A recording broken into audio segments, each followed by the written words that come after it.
पहलगाम आतंकी हुमला बाद राज्य में कड़क कार्यवाही કરવામાં આવી રહી છે। ઘૂસણખોરોને પકડવા માટે અમદાવાદ પોલીસની એક્શન। મોડી રાત્રે ચંડોળા વિસ્તારમાં સર્ચ ઓપરેશન હાથ ધરવામાં આવ્યું। મોડી રાતની કામગીરી સવારે પણ યથાવત રહી। શંકાસ્પદ 400 થી વધુ ઘૂસણખોરોને પકડી પાડવામાં આવ્યા છે। આ પકડાયેલા તમામ ઘૂસણખોરોને કાંકરિયા ફૂટબોલ ગ્રાઉન્ડ ખાતે લાવી વધુ તપાસ શરૂ કરવામાં આવી છે। अमदावाद पुलिसे घूसणखोरों ने पकड़्या है। अमदावाद क्राइम ब्रांच की आ कार्यवाही तमाम घूसणखोरों ने फूटबॉल ग्राउंड खाते भेगा करवामां आव्या छे। आ घूसणखोरो बांग्लादेशना छे के पछी अन्य देशना छे अने अन्य देशना बांग्लादेशथी घूसणखोरी करी छे के नहीं तेनी पण तपास शरू थई गई छे। तो शंकास्पद 400 થી વધુ ઘૂસણખોરોને પકડી પાડવામાં આવ્યા છે। ગઈકાલ રાતથી આ સર્ચ ઓપરેશન હાથ ધરવામાં આવ્યું છે। આતંકી હુમલા બાદ રાજ્યમાં કડક કાર્યવાહી છે તે કરવામાં આવી રહી છે। શંકાસ્પદ 400 થી વધુ બાંગ્લાદેશીઓને ઝડપી પાડવામાં આવ્યા છે। આ તમામ લોકોને કાંકરિયાના ફૂટબોલ ગ્રાઉન્ડ ખાતે ભેગા કરવામાં આવ્યા છે અને તમામ લોકોની જે તપાસ છે પૂછપરછ છે તે કરવામાં આવી રહી છે। આ શંકાસ્પદ લોકો છે તેમની પૂછપરછ ચાલુ છે। મોડી રાત્રે ચંડોળા વિસ્તારમાં સર્ચ ઓપરેશન હાથ ધરવામાં આવ્યું હતું અને સવારે પણ આ જે કામગીરી છે તે યથાવત જોવા મળી રહી છે। તમામ લોકોના ડોક્યુમેન્ટ્સ છે તે પણ ચેક કરવામાં આવી રહ્યા છે। સાથે જો આધાર કાર્ડ કાઢવામાં આવે તે પણ આધાર કાર્ડ અસલી છે કે નકલી તમામ પ્રકારની જે કામગીરી છે કાર્યવાહી છે તે કરવામાં આવી રહી છે। તપાસ અત્યારે શરૂ છે અને તમામ લોકોની તપાસ કરવામાં આવશે। લગભગ 457 જેટલા લોકો છે જેમની આજે અટકાયત કરવામાં આવી છે અને તમામ લોકોની પૂછપરછ કરવામાં આવી રહી છે। આતંકી હુમલો થયો ત્યારબાદ જે કડક કાર્યવાહી છે તે કરવામાં આવી રહી છે। રાજ્યભરમાં આજે કાર્યવાહી તેમાં અમદાવાદની વાત કરીએ મોડી રાત્રે ચંડોળા વિસ્તારમાં સર્ચ ઓપરેશન હાથ ધરાયું। कुल 127 જેટલા બાંગ્લાદેશી એપ્રિલ 2024 થી અત્યાર સુધી પકડાયા હતા, જેમાંથી 70 જેટલા સક્સેસફુલી ડિપોર્ટ બાંગ્લાદેશમાં થઈ ગયા છે અને બાકી અમારા જોઈન્ટ ઇન્ટેરોગેશન સેન્ટરમાં છે અને આજે પણ 457ની પૂછપરછ ચાલુ છે અને એનો પણ કાયદેસર કાર્યવાહી કરવામાં આવશે। બધી વિગત અગર આ બાંગ્લાદેશી છે યા બાંગ્લાદેશ યા બીજા કન્ટ્રીનો હોય અને બાંગ્લાદેશ જઈને અહીંયા આવતા હોય આ પણ અમે એનો તપાસીને આગળની કાર્યવાહી કરવામાં આવશે। કાશ્મીરમાં બનેલી આતંકી ઘટના બાદ ગુજરાત પોલીસ પણ એક્શનમાં આવી છે અને ગુજરાત પોલીસ દ્વારા સમગ્ર ગુજરાતમાં એલર્ટ આપવામાં આવ્યું છે। ત્યારે ગુજરાત પોલીસ અને તેમાં પણ અમદાવાદ પોલીસની અલગ અલગ એજન્સીઓ દ્વારા જે છે તે અમદાવાદમાં ગઈકાલે રાત્રે કોમ્બિંગ કરવામાં આવ્યું હતું। અમદાવાદના મણિનગર વિસ્તારમાં આવેલા ચંડોળા તળાવમાં જે છે તે આ કોમ્બિંગ કરવામાં આવ્યું હતું અને અહીંયા જે બાંગ્લાદેશથી જે લોકો ઘૂસણખોરી કરીને આવતા હોય અને અહીંયા રહેતા હોય તે તમામ લોકોની જે છે તે તપાસ કરવામાં આવી હતી અને હાલ આપ જે જોઈ શકો છો કે અમદાવાદ ક્રાઇમ બ્રાન્ચ એસઓજી સહિતની અલગ અલગ જે એજન્સીઓ જે છે તેઓ દ્વારા જે છે 457 જેટલા શંકાસ્પદ બાંગ્લાદેશીઓ જે છે તેમને પકડવામાં આવ્યા છે। તેઓના આધાર પુરાવા જે છે તે તપાસવામાં આવ્યા છે અને તેઓએ જે આધાર પુરાવા ભારતના જે તૈયાર કર્યા હતા તો તેઓએ આ જે આધાર પુરાવા કોની મદદથી તૈયાર કર્યા।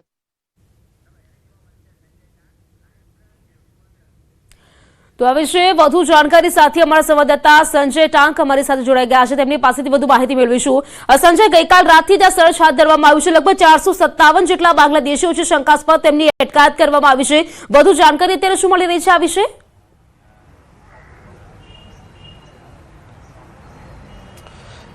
બિલકુલ પ્રીતિ, જે પ્રકારે જમ્મુ કાશ્મીરમાં જે પહેલગામમાં જે આતંકવાદી જે હુમલાની ઘટના બની અને ત્યારબાદ ગુજરાત જે છે તે હાઈ એલર્ટ મોડ પર છે અને અમદાવાદ પોલીસ દ્વારા પણ ગઈકાલે રાત્રે કોમ્બિંગ કરવામાં આવ્યું હતું। હું સીધા દ્રશ્ય પહેલાં આપને બતાવવાનો પ્રયાસ કરીશ। હાલ આપ જે આ દ્રશ્ય જોઈ શકો છો કે જે કોમ્બિંગ કરવામાં આવ્યું હતું અમદાવાદના મણિનગર વિસ્તારમાં ચંડોળા તળાવ વિસ્તારમાં કે જ્યાં ગેરકાયદેસર રીતે ઘૂસણખોરી કરીને જે બાંગ્લાદેશી નાગરિકો રહી રહ્યા હોય છે અને તેને લઈને કોમ્બિંગ કરવામાં આવ્યું હતું અને તેમાં 457 જેટલા શંકાસ્પદ બાંગ્લાદેશી નાગરિકો જે છે તેની અટકાયત કરવામાં આવી છે અને તમામને જે છે પહેલાં ફૂટબોલ ગ્રાઉન્ડ મણિનગરનું જે ફૂટબોલ ગ્રાઉન્ડ છે ત્યાં લઈ જવામાં આવ્યા હતા અને ત્યારબાદ ત્યાંથી તેઓને જે છે અમદાવાદ ક્રાઇમ બ્રાન્ચ ખાતે લાવવામાં આવ્યા છે અને હાલ જે છે તે ક્રાઇમ બ્રાન્ચ જે છે આ સમગ્ર મામલે તપાસ કરશે કે આ જે તમામ 457 જેટલા લોકોની અટકાયત કરવામાં આવી છે જે શંકાસ્પદ બાંગ્લાદેશી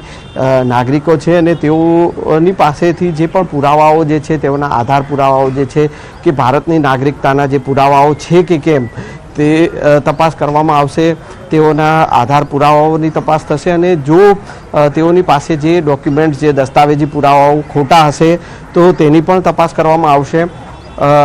જે ખોટા દસ્તાવેજો તેઓએ ઊભા કર્યા છે તો તે કયા લોકોને મદદથી એ કર્યા છે તેની પણ તપાસ કરવામાં આવશે. એટલે કે હાલ 457 જેટલા નાગરિકો જે છે કે તેઓને અમદાવાદ ક્રાઇમ બ્રાન્ચ ખાતે લાવવામાં આવ્યા છે અને હવે પોલીસે સમગ્ર તેમની જે અહીંયા ઘૂસણખોરી કરીને આવ્યા છે કે કેમ તેની તપાસ કરવામાં આવશે અને તેમની નાગરિકતાની કાયદેસરતા છે કે કેમ તેની પણ તપાસ કરવામાં આવશે. જી પ્રીતિ. સંજય, અત્યારે લગભગ જે તપાસ કરવામાં આવી રહી છે તેમની પૂછપરછ કરાશે, આધાર પુરાવા ચેક કરવામાં આવશે અને સાથે જ એ પણ ચેક કરાઈ રહ્યું છે કે તમામ લોકો બાંગ્લાદેશના છે કે પછી કોઈ અન્ય દેશના છે. જો કોઈ પ્રકારની ખામી જોવા મળશે કે જો કોઈ શંકાસ્પદ વ્યક્તિ તેમાં ઝડપાશે તો કાર્યવાહી કેવા પ્રકારની કરવામાં આવશે આમાં?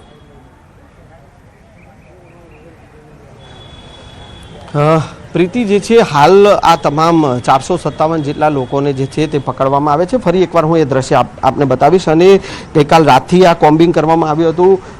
એક વર્ષ અગાઉ પણ 127 જેટલા બાંગ્લાદેશી નાગરિકો જે છે તેઓની અટકાયત કરવામાં આવી હતી અને આજે 457 જેટલા નાગરિકોને જે પકડવામાં આવે છે તેઓની કાયદેસર અહીંયા જે તેઓના જે આધાર પુરાવાઓ છે કે તે તપાસ કરવામાં આવશે અને જો તેઓના આધાર પુરાવાઓ નહીં હોય તેઓની પાસે તો ને લઈને એ તપાસ પૂર્ણ થયા બાદ કેન્દ્ર સરકારનો જે મિનિસ્ટ્રી ઓફ હોમ અફેર્સ જે છે તેઓના જાણ કરવામાં આવશે કે આ વિગતો તમામ માહિતી જે આ તમામ લોકોની જે પૂછપરછ કરીને જે એકત્રિત કરવામાં આવશે ને ત્યાં જાણ કરવામાં આવશે અને તેઓના આદેશ બાદ આ જે ગેરકાયદેસર રીતે તેઓની ઘૂસણખોરી અને તેઓની ગેરકાયદેસર રીતે અહીંયા રહેવાની જે પ્રક્રિયા હશે તો તેઓને ડિપોર્ટ કરવાની પ્રક્રિયા પણ કરવામાં આવશે.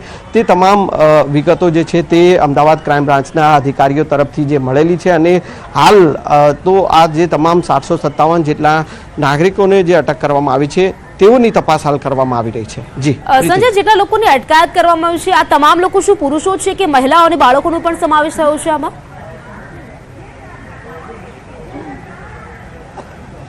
જે પ્રકારે પ્રીતિ જે ગઈકાલે રાત્રે 3 વાગ્યાથી કોમ્બિંગ કરવામાં આવ્યું હતું અને અમદાવાદ ક્રાઇમ બ્રાન્ચ ઉપરાંત એસઓજી ક્રાઇમ છે અને પોલીસના અલગ અલગ વિભાગના અધિકારીઓ પણ આ સર્ચ ઓપરેશનમાં જોડાયા હતા અને જે ચંડોળા તળાવ આસપાસના વિસ્તારો જે છે કે ત્યાં કોમ્બિંગ કરવામાં આવ્યું હતું.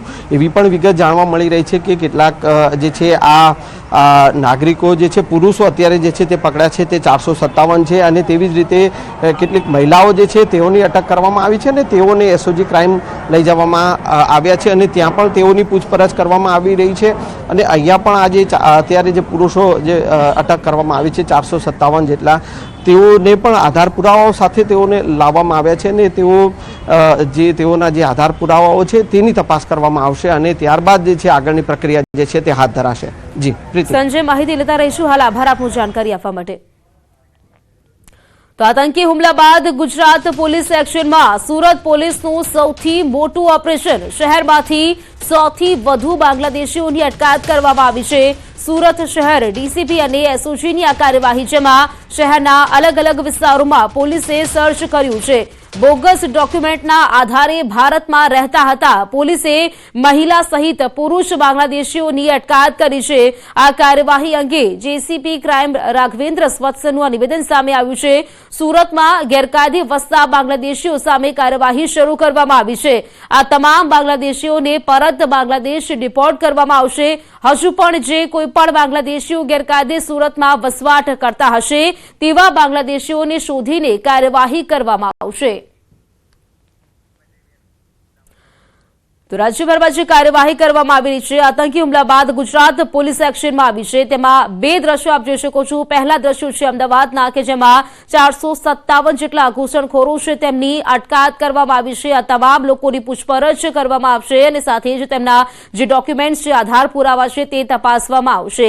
બીજા દ્રશ્ય આપ જોઈ રહ્યા છો સુરતના. તેમાં પણ 100 થી પણ વધુ જે બાંગ્લાદેશીઓ છે તેમની અટકાયત કરવામાં આવી છે અને સાથે જ બોગસ ડોક્યુમેન્ટના આધારે જે લોકો રહેતા હતા તે તમામ સામે કાર્યવાહી પણ કરવામાં આવશે. જમ્મુ કાશ્મીરમાં થયેલા હુમલામાં 27 લોકો કરતાં વધુના મોતને બાદ દેશભરમાં જે પ્રકારે કહી શકાય લોકોમાં આક્રોશ જોવા મળી રહ્યો છે ત્યારે સુરત પોલીસે મોટું એક ઓપરેશન ગઈકાલે રાત્રે શરૂ કર્યું હતું. ખાસ કરીને દ્રશ્ય જોઈ શકાય છે કે સુરતના એસઓજી અને સુરત ક્રાઇમ બ્રાન્ચની ટીમ દ્વારા શહેરના અલગ અલગ વિસ્તારોમાં એક સર્ચ ઓપરેશન કરી ગેરકાયદેસર ભારતમાં રહેતા હોય તેવા 100 કરતાં વધુ લોકોને અટકાયતમાં લીધા છે. તમામ લોકો છે જે છેલ્લા કેટલાક લાંબા સમયથી સુરતમાં ગેરકાયદેસર બાંગ્લાદેશથી આવી વસેલા હતા. કેટલાક લોકો બોગસ ડોક્યુમેન્ટ છે એ ડોક્યુમેન્ટ બનાવીને અહીંયા રહેતા હતા. સુરત ક્રાઇમ બ્રાન્ચની ટીમ દ્વારા જે પ્રકારે કામગીરી કરવામાં આવી છે, સુરત ક્રાઇમ બ્રાન્ચ અને એસઓજીની ટીમે તમામ લોકોને એક જગ્યા પર એકત્ર કર્યા છે. કહી શકાય કે 100 કરતાં વધુ લોકોને લાવવામાં આવ્યા છે અને જે દ્રશ્ય છે તે જોઈ શકાય છે કે 1 2 નહીં પણ 4 જેટલી ગાડી છે. આ તમામ ગાડીઓને ભરી અને તેઓને સુરતના રિંગ રોડ વિસ્તારમાં લાવવામાં આવ્યા છે. તમામ લોકોને સુરત પોલીસના કોમ્યુનિટી હોલ ખાતે લઈ જવામાં આવશે અને ત્યારબાદ તેમના વિરુદ્ધ કાયદેસરની કાર્યવાહી કરવામાં આવશે. એટલે કે મોટા પ્રમાણમાં જે પ્રકારે કહી શકાય કે બાંગ્લાદેશીઓ ગેરકાયદેસર ભારતમાં વસતા છે, એટલે કે જમ્મુ કાશ્મીરના હુમલા બાદ ભારતમાં ગેરકાયદેસર રહેતા લોકોની હકાલપટ્ટી શરૂ થઈ છે. તેમાં બાંગ્લાદેશીઓ એકલ દોકલ પકડાતા હતા, પણ હવે જ્યારે મોટી સંખ્યામાં તમામ બાંગ્લાદેશીઓ પકડાયા છે ત્યારે તેમને સુરતના કોમ્યુનિટી હોલ ખાતે લઈ જવામાં આવશે અને ત્યારબાદ તેઓ વિરુદ્ધ કાર્યવાહી કરવામાં આવશે. સૌથી મહત્ત્વની વાત છે કે સુરત એસઓજી અને સુરત ક્રાઇમ બ્રાન્ચ પોલીસ દ્વારા જે પ્રકારે આ કામગીરી કરવામાં આવેલી છે, પોલીસની 2 મોટી બસમાં તમામ લોકોની ધરપકડ કરવામાં આવી છે. કહી શકાય કે આ તમામ લોકો જે છે એમાં મોટા પ્રમાણમાં મહિલાઓનો સમાવેશ પણ થાય છે, કારણ કે છેલ્લા લાંબા સમયથી આ લોકો ગેરકાયદેસર રીતે બોર્ડર ક્રોસ કરી ભારતમાં આવીને રહેતા હતા અને જે પ્રકારે ભારતમાં રહેતા હતા ડોક્યુમેન્ટ ખોટા બનાવતા હતા, આધાર કાર્ડ અને પાન કાર્ડ જેવી વસ્તુઓ ખોટી બનાવી તેઓ ભારતના નાગરિક બનતા હતા. ત્યારે આવા બાંગ્લાદેશીઓને ઝડપી પાડી તેમને તેમના દેશ મોકલવાની કામગીરી સુરત પોલીસે શરૂ કરી છે. એટલે કે સરકારે ભલે પાકિસ્તાનીઓને ભારત છોડવાનો આદેશ આપ્યો હોય, પણ કહી શકાય કે બાંગ્લાદેશના 100 કરતાં વધુ લોકોને એક જ દિવસ એક જ રાતે મોટું સર્ચ ઓપરેશન કરી ઝડપી પાડવામાં સુરત પોલીસને સફળતા મળી છે. કેમેરામેન જીગર ગૂગલ સાથે કીર્તેશ પટેલ, ન્યૂઝ 18 ગુજરાતી, સુરત. અને હવે વાત આતંકીઓનો થશે હિસાબ.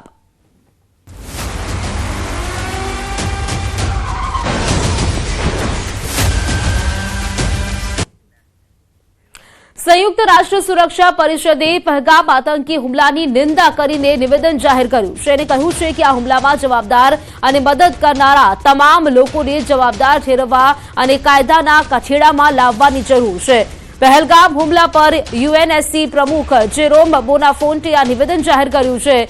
સુરક્ષા પરિષદના સભ્યોએ 22 એપ્રિલના રોજ જમ્મુ અને કાશ્મીરમાં થયેલા આતંકવાદી હુમલાની સખત નિંદા કરી છે.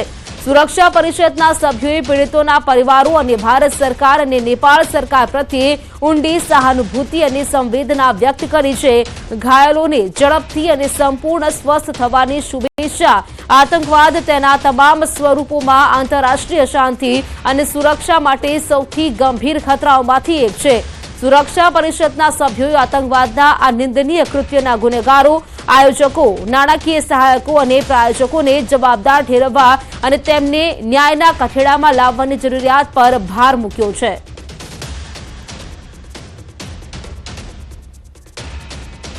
જમ્મુ કાશ્મીરમાં આતંકી હુમલાની ઘટનાને સમગ્ર દુનિયાએ વખોડી છે, ત્યારે અમેરિકાના રાષ્ટ્રપતિ ડોનાલ્ડ ટ્રમ્પે પણ આ ઘટનાને વખોડી અને કહ્યું કે હું ભારત અને પાકિસ્તાનની ખૂબ નજીક છું. બંને વચ્ચે કાશ્મીરમાં 1000 વર્ષથી લડાઈ ચાલી રહી છે, કદાચ તેનાથી પણ વધુ લાંબો સમય. આ આતંકવાદી હુમલો ખરાબ હતો. તે સરહદ પર 1500 વર્ષથી તણાવ ચાલી રહ્યો છે, પરંતુ હું બંને નેતાઓને ઓળખું છું. મને ખાતરી છે કે બંને દેશો તેનો ઉકેલ લાવશે. પાકિસ્તાન અને ભારત વચ્ચે ખૂબ તણાવ છે, જે હંમેશા રહ્યો છે.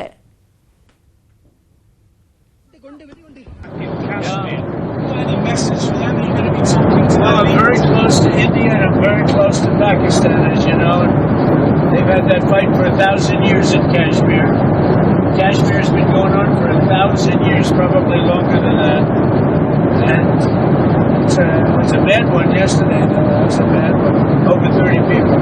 Are you concerned that there's now tensions on the border between them? Are you concerned about how are you concerned about that? Well, there have been tensions on that border for 1,500 years. So, you know, the same as it's been. but they'll get it figured out one way or the other. I'm sure that I know both leaders. There's great tension between Pakistan and India, but there always has been.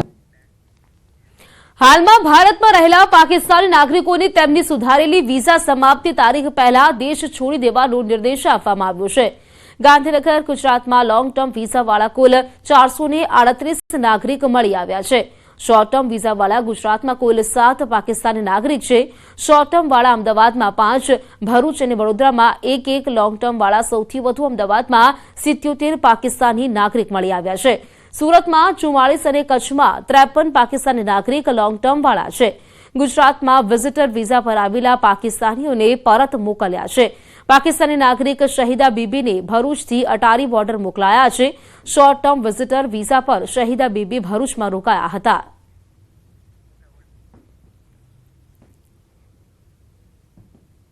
आज सुबह ही सभी जिले इकाइयों पे ये निर्देश दिए गए हैं कि जो कोई पाकिस्तानी अपने अपने डिस्ट्रिक्ट्स में है वो सभी लोगों को केंद्र सरकार ने जो समय सीमा जो तय की है उससे पहले देश छोड़ने के लिए सूचना दी जाए. જમ્મુ કાશ્મીરમાં થયેલ હુમલા બાદ ઘણા લોકો શ્રીનગરમાં ફસાઈ ચૂક્યા હતા, જેમને હેમખેમ વતન પરત પહોંચાડવામાં આવ્યા છે. શ્રીનગરમાં ફસાયેલ પરિવાર રાજકોટ જિલ્લા વહીવટી તંત્રના સહયોગથી પોતાના ઘરે પહોંચ્યો. રાજકોટના નીરવ આચાર્ય તેમના પત્ની તેમજ બાળકો સાથે જમ્મુ કાશ્મીર ફરવા ગયા હતા, જ્યાં આતંકી હુમલો થયા બાદ તે ફસાઈ ગયા હતા.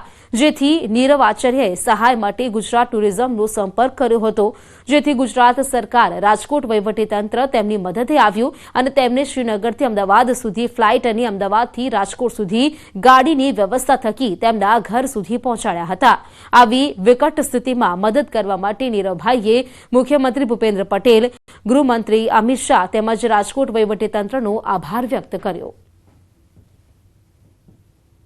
જે રિટર્ન જર્નીનો આખું જે બી પ્રબંધ કરવામાં આવ્યો, વ્યવસ્થા કરવામાં આવી, જેના માટે થઈને અમે ગુજરાતના મુખ્યમંત્રી શ્રી ભૂપેન્દ્રભાઈ પટેલ, આપણા ગૃહમંત્રી શ્રી હર્ષભાઈ સંઘવી અને રાજકોટના કલેક્ટર સાહેબ શ્રી પ્રભુભાઈ જોશીનો ખરા દિલથી એમને અમે આભાર માનીએ છીએ અને we are highly respectful to him. Pahalgam આતંકી હુમલાને લઈને બોટાદમાં વિશ્વ હિન્દુ પરિષદ અને બજરંગ દળ દ્વારા શ્રદ્ધાંજલિ કાર્યક્રમ યોજાયો હતો. સંતો મહંતો સહિત મોટી સંખ્યામાં શહેરના નાગરિકોએ ઉપસ્થિત રહીને હુમલામાં મૃત્યુ પામેલાઓને શ્રદ્ધાંજલિ આપી. આતંકવાદી હુમલામાં નિર્દોષ લોકોની નિર્મમ હત્યાને લઈને દુઃખ સાથે રોષ વ્યક્ત કરવામાં આવ્યો. વિરોધ પ્રદર્શિત કરી આતંકીઓ સામે કડકમાં કડક કાર્યવાહી કરવા માટે સરકારને માંગ કરી. અને એક આક્રોશ પણ છે કે આવું એક સમાજ માટે, એક હિન્દુ સમાજ માટે આવું કૃત્ય ક્યારેય થવું ન જોઈએ. પરમાત્મા પણ એને ક્યારેય માફ નહીં કરે. આ રાષ્ટ્ર દ્વારા એક જ કહેવામાં આવે છે કે હવે આનો પ્રતિકાર થવો જોઈએ. સર્જિકલ સ્ટ્રાઇક તો